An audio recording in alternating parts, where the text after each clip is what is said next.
Hey, Next Economy Now listeners. We're so excited to share with you that we've officially opened registration for our fall cohort of the Next Economy MBA, which begins on September 17th. Our team created this course for listeners like you, the entrepreneurs, artists, community leaders, and other folks on the front lines of the Next Economy movement. Based on our 15 years of experience working with 300 different social enterprises, our 9-month facilitated cohort will provide you with a supportive co-learning community.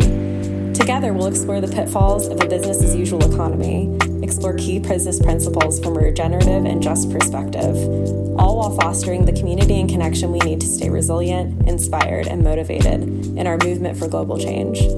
If this sounds like it might be useful for you or a member of your community, we invite you to join us for one of our upcoming intro sessions or grab a virtual coffee with one of our course facilitators. Learn more at lifteconomy.com/MBA. Plus, our listeners can use the discount code PODCASTMBA to save 10% on tuition. Thanks for listening, and now onto the show.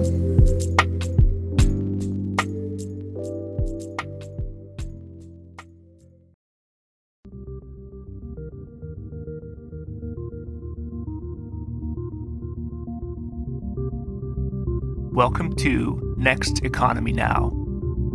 The goal of this podcast series is to highlight the leaders who are taking a regenerative, bioregional, equitable, democratic, racially just, and whole systems approach to creating the new economy. I'm Ryan Honeyman, a partner at Lift Economy. My guest today is Resmaa Menakem, a leading voice in today's conversation on racialized trauma. Resmaa created Cultural Somatics, which utilizes the body and resilience as mechanisms for growth. As a therapist, trauma specialist, and the founder of Justice Leadership Solutions, a leadership consulting firm, Resmaa dedicates his experience and expertise to coaching leaders through civil unrest, organizational change, and community building. Resmaa is the New York Times bestselling author of My Grandmother's Hands, Racialized Trauma, and The Pathway to Mending Our Hearts and Bodies. And he's also the author of the forthcoming book, The Quaking of America, an embodied guide to navigating our nation's upheaval and racial reckoning, which comes out April 12th, 2022. So Resmaa, welcome back to the show. Hey, man, when I got the invitation, I was like, yeah, we're going to do that. Okay. There's other podcasts where I go, nah, we ain't, we're not doing that one. I realized something that's like a little bit embarrassing, but I should have known this earlier, is on your photo that you have, I think it's on the cover of your podcast. I realized that's Nipsey Hussle on your that's sweatshirt. Nipsey. Yeah. And I was like, okay, this like makes more sense now. Everything, Yeah, man. Look, I have a number of people that I go to that were real philosophers. One of them, and people don't think of them in this way, but it is the way that I think of them. Like Bruce Lee. Bruce Lee was a philosopher. If you ever just listen to him, his interviews and his talk, he's a philosopher. The way that he combines things and thinks on fractals, right? Muhammad Ali was a philosopher, right? Nipsey was a philosopher. The way he talked about how you have to build things and how you get into trouble by trying to leap over the brick by brick, right? But you just want a brick wall, but you don't want to go through the brick by brick. I mean, it's just, in the Black community, we have a lot of knowledge that white supremacy says is invalid. And I really believe, and white body supremacy says and deems invalid. And I really believe when I see Black bodies and Black people and indigenous people on the come up, it fills me with so much joy because it is literally the energy of creation busting through concrete. You know what I mean? And so, because structurally, there's no way Nipsey should be talking about things like what he calls mailbox money.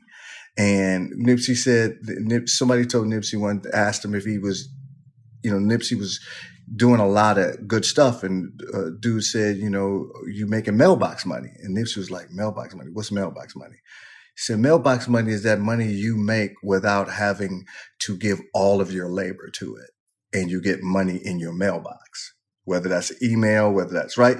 And you think about, and that actually started me on the classes that I have on Cultural Somatics Institute, right? Was, can I put some classes up without me having to do all of this labor and all of this emotional labor every time? Can I begin to build pieces in that will allow people to get access to me? But my labor I don't have to be extracted upon in order for people to get what they need to get from me. And so I started thinking about, how do I begin to layer this? Like, so what's the most expensive thing for me, both in terms of labor, in terms of output? What's the most expensive? And it's live in person, right? That's the most expensive. So that's the most expensive thing, right? But they're all like, I have free courses. So if you want to interact with me, you can do free stuff. Then there's levels to it. And so Nipsey, that's why I got a bunch of Nipsey stuff, and that's why I wear stuff, because he was a philosopher, man. He's an ancestor now, but some of the things that he said and put in the way that he built something, there's no way he should have been able to build what he built. And he had a knowledge that could transcend, what people thought was his station. He used it as fuel, as opposed to it burning him up. He used it as fuel. And so, yeah, that's why I like him. Yeah. He was the first one who I really realized he kept talking about, have the rights to all my tracks. And I was like, no one has rights to their tracks? Like Nipsey knew. Yeah. I mean, it's stuff like that, man. That's when you're dealing with somebody that is transcending the moment.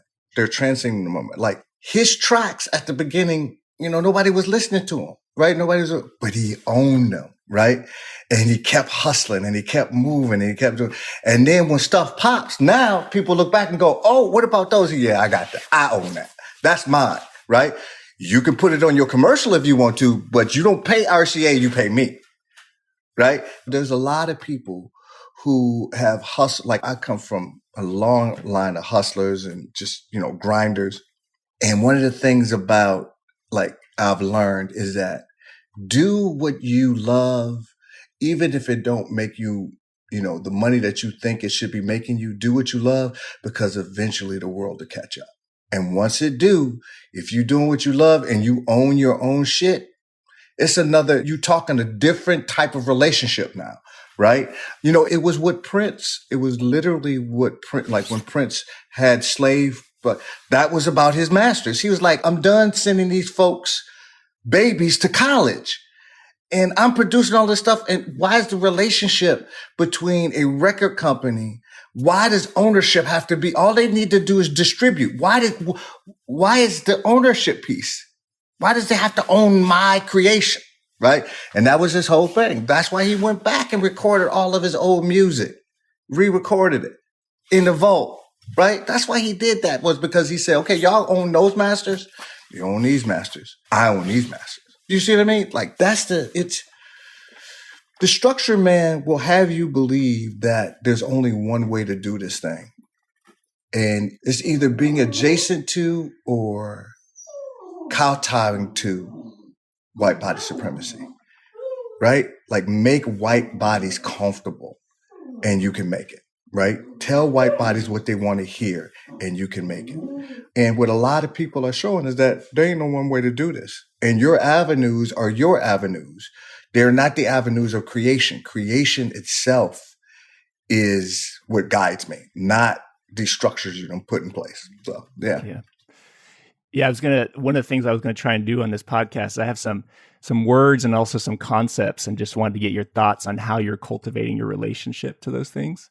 Mm-hmm. So one is this idea of joy. How is joy showing up in your life, and how are you cultivating your relationship to joy? So the concept of the white body deeming and has deemed itself the supreme standard by which all bodies, humanity shall be measured structurally and philosophically. That concept is a thwarting concept, right? And one of the ways that I'm cultivating more joy, or access to it, not necessarily like you don't see me walking around like, whacked out, like, hey, right? But I have a little bit more room for it now. And that's been through cultivation. I have a little bit more room to actually pause and slow down and see when my kid is doing something that he like keeps knocking on my door. Said, Dad, can I just show you this. And I'm catching myself now going, dude, get up, just go, like go. And sometimes I do, sometimes I don't, but I'm starting to catch myself. So to me, that's on the pathway to joy. I think I'm starting to laugh more and I'm starting to reclaim pieces of myself that I think, especially after I got back from Afghanistan, that really closed me off. And so there was parts of me that were goofy and weird and like just kind of, as my wife said, you got that old man energy. You got that old creepy ass man energy, right? So I'm starting to own that energy more. I'm trying to, just being, stupid. And so joy for me is that. Joy for me is also watching Black bodies resist this bullshit in both subtle ways. I watched a comedy show on Netflix last night, a comedian by the name of Earthquake. And some of the things that he said is really about resistance. And many times people just say, oh, it's a joke. It's a joke in that you laugh. It ain't a joke in what it's moored in, right? And so this idea of Black resistance, like it's relatively new, Brian, that I could be on this call talking to you and be somewhat sure that when I leave or go outside, that there's not a lynch party waiting for me. Talking the way that I talk. For most of our history, the white body has had full and unfettered access to my body.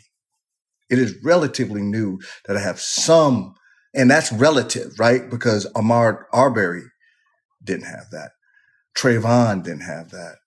Breonna Taylor didn't. George Floyd. You see what I mean? Like it's relatively new, but it's relative. It's not like I don't have to concern myself with the feralness and the viciousness of this structure, right? I can't just keep walking. I don't have the luxury that most white bodies have when it comes to that.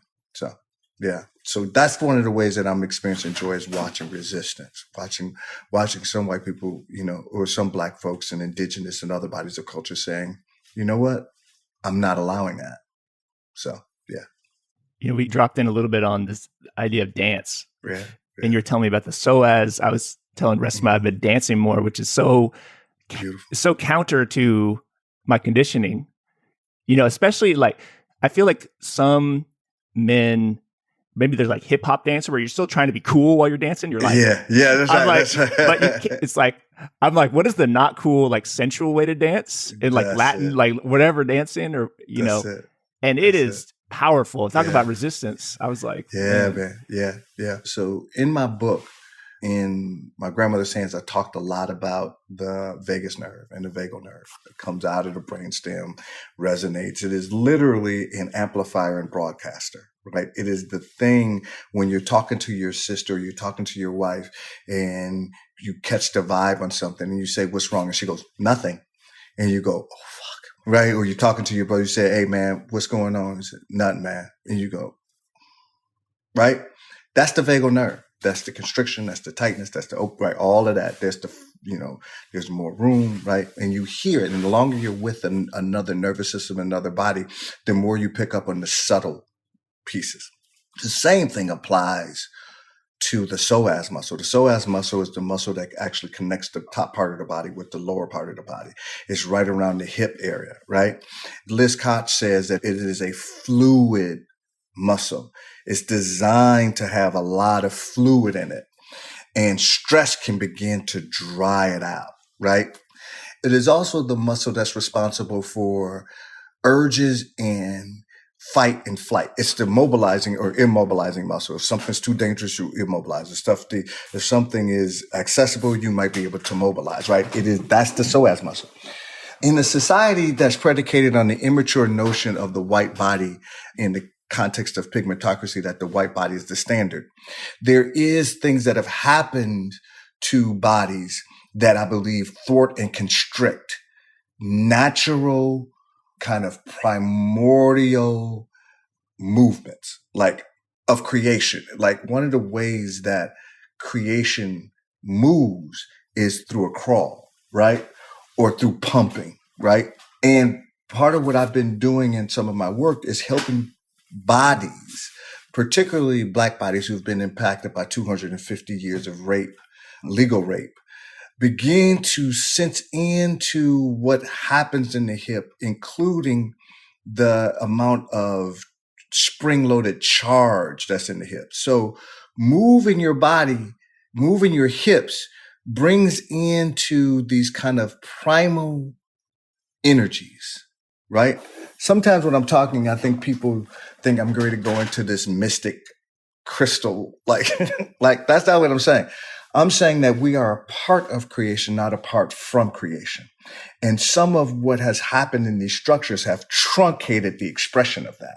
And so beginning to play with your hips in terms of sensuality, beginning to play with it allows both that which has been thwarted to begin to show up, right? And that which could emerge begin to show up. And so, and sometimes what happens when people like start to begin to explore into this, they only want what can emerge without realizing that there's 400 and 500 years of thwarting that's also taking place. So you starting to begin to do Latin dancing, which is a lot of it is indigenous and African movements, right? Because remember, when we talk about Latin and we talk about Spain, Spain was one of the five superpowers that were engaged in the genocide, the imperialism, the enslavement, right? And so, you know, the other thing that I've been doing a lot of reading lately about this whole thing around pigmentation, right? And pigmentocracy, right? That we live in a structure that's predicated on a hierarchy. And this is why anti-Blackness and indigenous invisibility is woven throughout the structure, is that the pigmentocracy suggests that the further you get, the darker you get, the less human you are, right?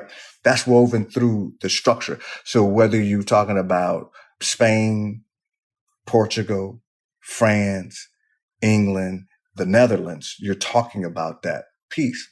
And so the idea that you're going to start doing embodied work and not deal with the 400 years of spring loadedness is actually one of the problems that I see in a lot of the somatic work right now.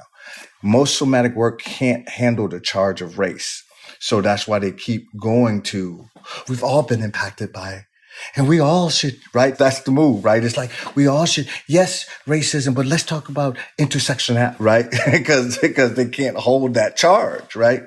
And so for me, you know, when you talk about beginning to work with that, and here's the other piece. In white bodies, think about this for a second. Most white bodies that are listening to this call right now are descended from white bodies that were fleeing something that never got dealt with. And most white bodies that were fleeing something were fleeing other white bodies that never got dealt with. So this kind of locking down in the hip area from terror becomes decontextualized over time, right? And so you begin to do that. Here's what I would say to you though. If you're just doing it with just your white body, you're only going to be able to get this much. You have to do it with other white bodies and begin to explore those pieces for the rest of your life, right? Because now it becomes communal knowledge as opposed to just individual knowledge. Does that make sense? Absolutely. Absolutely. Yeah. The other piece of it is so much of my practice on the like sort of somatic or emotional side has been to calm things down, like sit and meditate, calm, yoga, calm. I mean, there's some fire in yoga, but dance is different. It's like hype it up.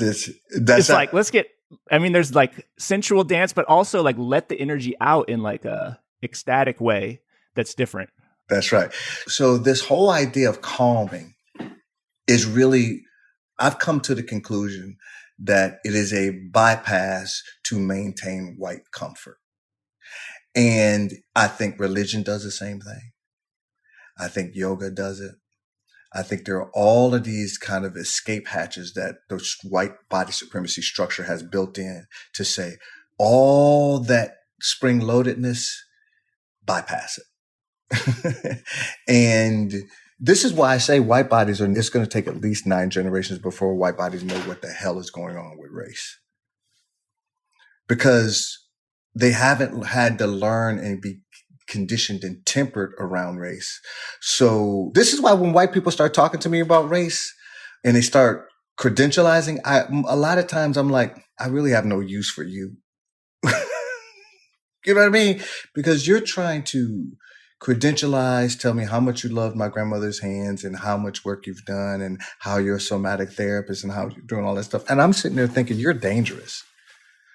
You don't even know that the vibe that you're sending off is that you're dangerous. Not that you're smart, but that you're dangerous because you're not taking the time to slow it down with other bodies and create culture, not self-declarations. So, yeah. I'm curious, one of the other concepts or ideas I was going to ask you about is this: how are you relating and cultivating ritual? So that's another one, right? That's another one of these, I think, if you don't watch it, it can slip into bypassing and then be empty, right? Everybody's doing land acknowledgements now. Ain't nobody giving land back to the indigenous people. You know what I mean? Everybody is, you know what I mean? It don't mean shit if it's not emergent. It means absolutely nothing because you haven't tempered and conditioned anything, right? The last time I was at a place or I was doing a thing online and I purposely didn't do a land acknowledgement. Because when I got the information on what they wanted me to talk about, they say, you have to do a land acknowledgement first. And I purposely, and I knew the energy was going to just wind up.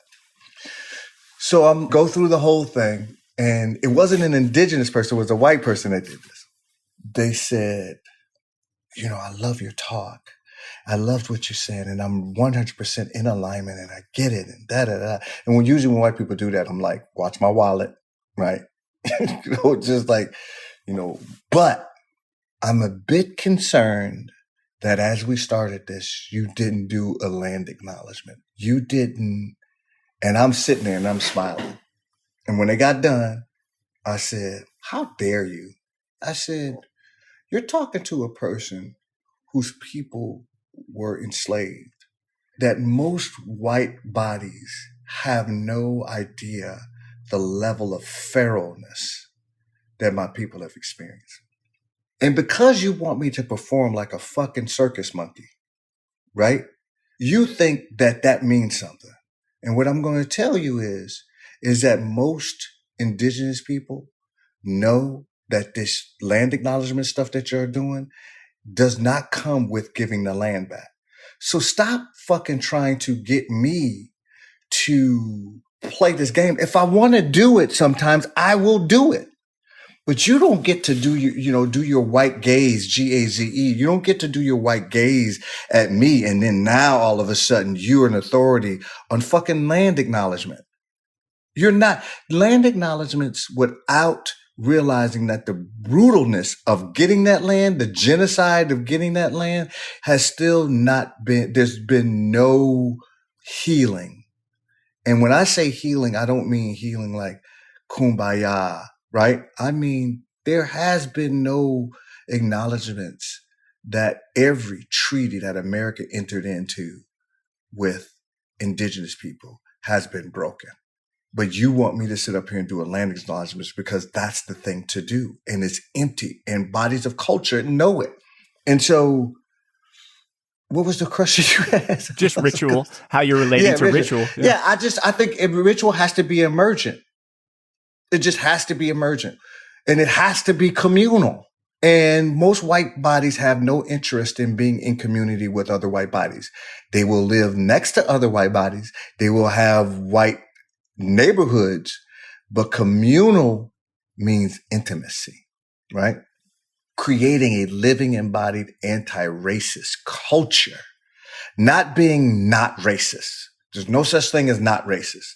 It's either you're doing everything you can to usher in a living, embodied anti-racist culture, or you're complicit by saying nothing, by doing nothing. Because one of the reasons why white bodies don't do anything is because they know the feralness and the viciousness of other white bodies.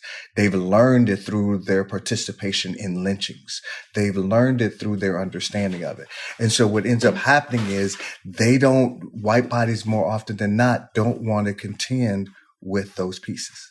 One of the things that's been up for me lately is, it definitely dovetails with white body supremacy, and what's happening is the lack of relationship that I have had with ancestors and like my people have had with ancestors. And I'm curious how in your life you're cultivating your relationship to your own ancestors, or like how do ancestors show up in your life right now? Yeah. So, the first thing you said around how white bodies really, don't have an embodied sense of ancestralhood. And I think that's the problem. And I think, so in my book, one of the things that I talk about in the Quaking of America, one of the things that I've been talking about is that when you watch January 6th, right?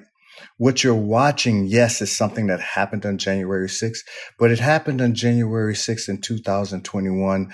It happened on January 6th in 1987. It happened on January 6th in 1908. It happened in 60. You see what I mean? That feralness around white body supremacy and the rage really has nothing to do with Black and indigenous bodies, and everything to do with white bodies being disconnected from the trajectory of history and the trajectory of creation and the trajectory of their ancestors. And so there's this piece that, and then that disconnection ends up decontextualizing itself and being standard. And so the closest that most white bodies can get to that is church or yoga, right?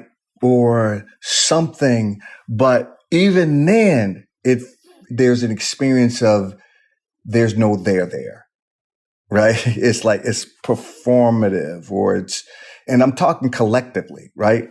And some of it is because I don't believe that most white bodies have conditioned a communal container that can actually hold what it takes to look at this construction of whiteness. Like I said earlier, I've been doing some research I asked this question in my last workshop. I said, when did African people start to develop pale skin? Just think about that when I say that. When did African people begin to develop pale skin? When did Europeans begin to develop pale skin? Now, for somebody who's maybe read a little bit something, they'll know what I'm saying, right? That pale skin evolved from African people, from Black skin, right? And that occurrence of development really didn't happen and start until about 8,000 years ago. That's how close the idea of you as a white person is pale skin. That's how close that is. For most of our history, that hasn't been the case. Now, for some white bodies, they'll hear that and be like, that's bullshit, blah, blah, blah. And I would ask, there's this new thing that they just invented last week called Google, that all you got to do is Google, when did Europeans start to develop pale skin? And it all comes up to science. The science in this is like taking off. A lot of people are starting to begin to write about this. And so the reason why I said this is because just that notion is a constrictive notion for most white bodies, that white bodies come from Black bodies, right? That without the African woman that we all come from, without her mitochondrion, nobody exists. And so for me, ancestralhood is how do you tie back to creation, not just how do you tie back to your Uncle John, right? And most people think that their ancestors are only human memories, as opposed to ancestors are elemental. Ancestors are energetic. Ancestors are historical, right? Ancestors are animals. Right? Ancestors is fire and earth and you see what I mean? Like those pieces. And that's not just something you can just do and declare. It's something that has to emerge in a particular context. So that's how I think about the ancestral stuff like that. It can be used as another bypass. One of the questions you ask on your podcast that I might just borrow for a minute is how are you sleeping and eating, man? Yeah, man. Getting better now. The trials of the people who lynched and murdered Ahmaud Arbery, and then the Chauvin, and then the federal trial of the 3 police officers who also murdered him. Sleep has been off. Stomach's been off. Belly's been off. I'm trying this new thing too. I think that might have thrown it off into, well, I'm only eating once a day. And so my body's like, eat, trying to, so it's been off, but it's starting to even out a little bit. One of the things I wanted to ask you about as well is this emergence of the pushback. I guess I wanted to ask you, what is because we spoke I was looking back, it's October 2020, Oh, wow. Okay. It's been a minute. Mm-hmm. What is your thoughts on the sort of evolution of this movement from COVID, and George Floyd, Breonna Taylor, like this sort of last 2 years? Are you feeling optimistic or pessimistic, or what's your general take on things right now? Last week, Russia attacked the Ukraine. And in the midst of that, white body supremacy showed itself.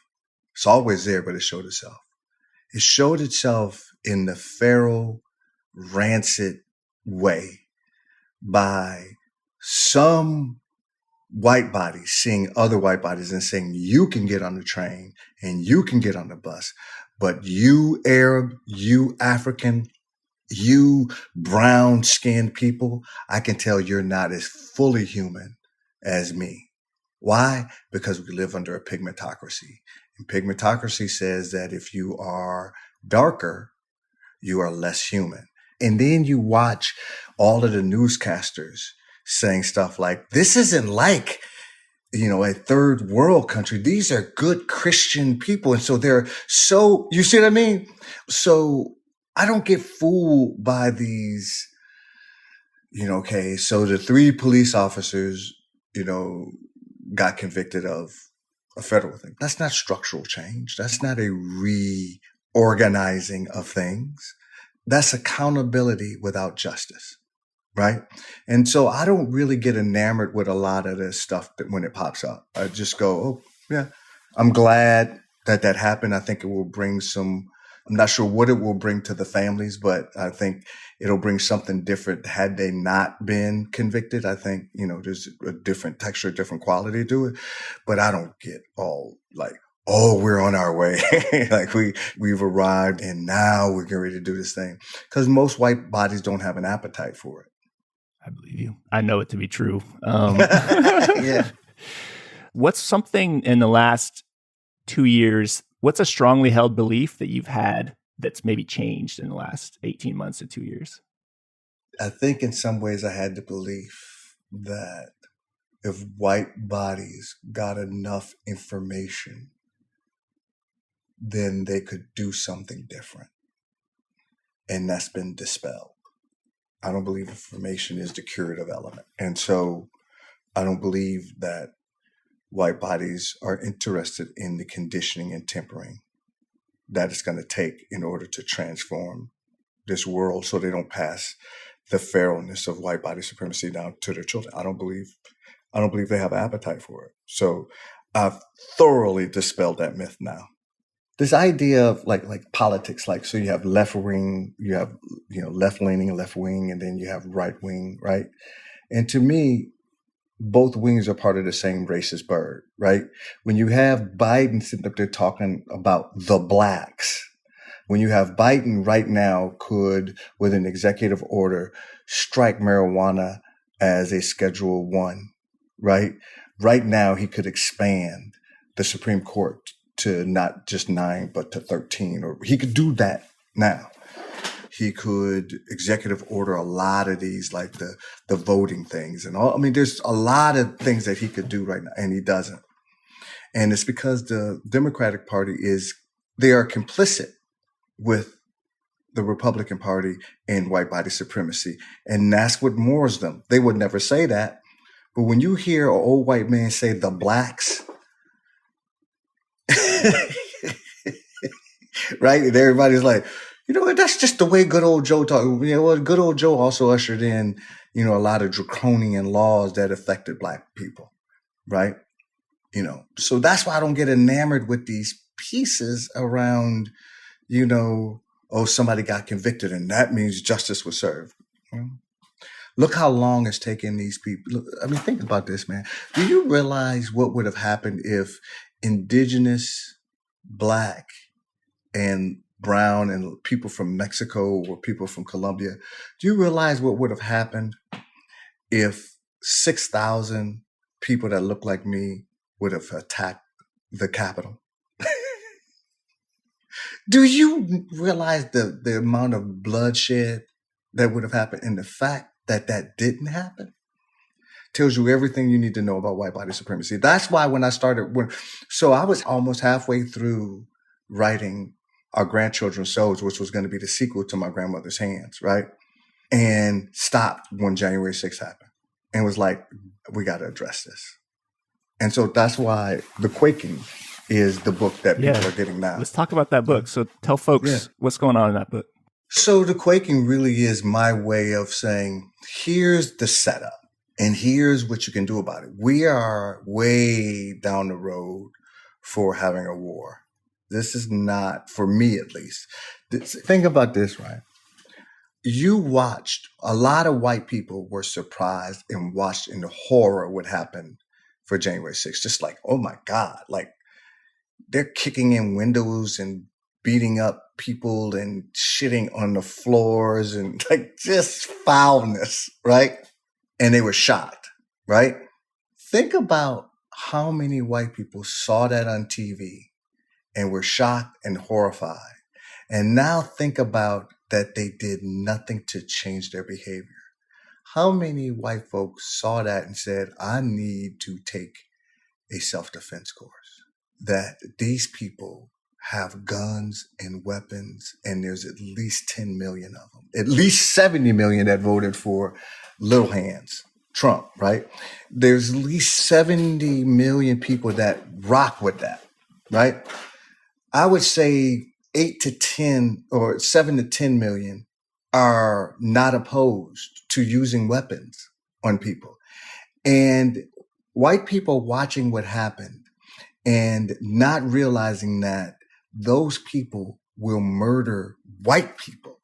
Like their intent is that if you're on their side, you cool. If you're not, you're going to be murdered. They were looking to hang Mike Pence, right? And the collective white body did not go, we got to take this seriously. What are we missing? You know, do we need to learn how to use weapons? What do I do with my, like that didn't happen, right? Because most white bodies believe that their whiteness will protect them. I'll never say that. But when you watch something like that happen and in mass white bodies don't switch up, you're watching an advantage. They know their advantage by white bodies, but they're not seeing that this is a different level. This is not what you think, right? And so for me, that's why I started writing the book, because I don't believe white folks realize how much mortal danger they're actually in. And they've used whiteness to help them get around it. And it's not going to work. Because when the shooting starts, white bodies are going to be asked, which side are you on? You can't declare yourself at that moment to be not racist. It's irrelevant, right? All of your things around, I don't want to have weapons in my house. I don't want to learn a self-defense. I don't want to take the seriousness of white supremacy. I don't want to do that. Makes you vulnerable. And then I wanted to also speak to Black and brown and indigenous people and say, you're not crazy. You're not crazy. Like what you think and has and that energy that you've had to sense into and tend to, it's actually happening. And so that's what the whole book is about, is putting into context this thing that looked like a one-off, but has real roots historically And then I provide, a way to begin to condition in an embodied way so you can be ready for what's getting ready to happen. So that's it. And I think that's one of your unique gifts is framing up the conversation. This is real. Like there's an intellectual understanding. And then what is the embody practice? Because just reading the ideas ain't going to do it. It ain't gonna do it. You have to just literally begin to temper and condition your body to be what, like, if I told you that I was gonna do a boxing match and you said, man, I'm glad you're doing it. Yeah. You're starting to get more exercise. I said, yeah, I'm really thinking about doing a boxing match. And then you said to me, well, you thinking about boxing somebody? And I said, yeah. And then you said, well, when are you thinking about doing it? And I said, tomorrow. And I'm fighting Tyson. You'd be like, dude, you're not, what do you mean you're fighting Tyson? What do you mean you're like, you'd be like, why do we think things is any different when we talk about race? And it's specifically with white folks. They just think that they can just declare and that's enough, right? And they're not conditioned. And so there's going to be a lot of pain, right? And sometimes I think white bodies are more willing and ready to deal with dirty pain, the pain of avoidance, than clean pain of going through it. So, last thing here, how can folks learn more about your work? So April 22nd, the book's coming out, the new book. April 12th. Sorry, April 12th, yeah. 2022. Yeah. 2022, yeah. April 12th, 2022. And then, tell folks about some of your offerings and where can folks learn about it. So if you go to resmaa.com, resmaa.com, there'll be a list of all my classes is up there, workshops that I'm doing. I suggest people take the foundations course if they want to know more about, this work around somatic abolitionism. I am going to be actually on the Breakfast Club the week of April 12th again. I'm looking at some other talk shows out there too. I have a blog on Psychology Today now. And then I'm going to be doing a bunch of book signings. So I'll be doing a book signing in New York, Dallas, LA, San Francisco, Atlanta, and Minneapolis. Along with I'm cutting an album to go with the book and the traveling art exhibit. So what I would suggest is that people go to my social media, go to resmaa.com, sign up, go to resmaa.com, scroll down to the bottom, sign up for the newsletter so you'll know what I'm doing and stuff like that. And then just get involved and take some classes and let's try and change things. Yeah. I'm going to have to come down to San Francisco and say what's up. So I'm nearby. Yeah, please do. Just sign up for the newsletter so you'll know when it's happening. And then I'd love to see you, man.